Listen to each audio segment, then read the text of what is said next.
বিয়াত পানী তোলাৰ পৰিৱেশ, বিয়াত পানী তোলাৰ পৰম্পৰা।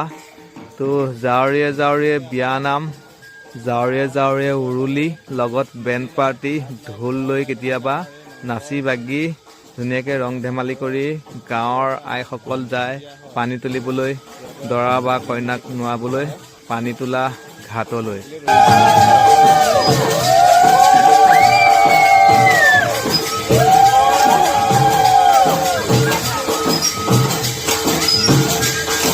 আমাৰ গাঁৱত বিয়া হ'লে প্ৰতিখন বিয়াতেই আমাৰ এই নামঘৰৰ দমকলটোৰ পৰাই ঘাট হিচাপে ধৰি লৈ এই পৰাই পানী লৈ যায়, যেনে বিয়ালৈ পানী তুলিবলৈ অহা পানী তোলাটি ঘাট।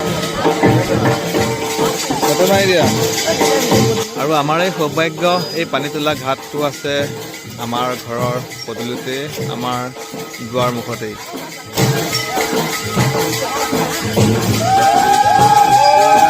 কিন্তু আজি প্ৰজন্মৰ মহিলা সমাজৰ মাজত এই পানী তোলা সংস্কৃতিটোৰ নিয়ম নীতি সম্পূৰ্ণ জনা মানুহৰ অভাৱ হৈ পৰিছে। হ'ব লাগিব কিবা কিবি আমাৰ ৰীতি নীতি। সময় থাকোঁতেই আমাৰ বৰমা আইতাহঁতৰ প্ৰজন্মৰ মহিলাসকলৰ পৰা ৰীতি নীতিটো শিকি লোৱাটো অতি জৰুৰী হৈ পৰিছে।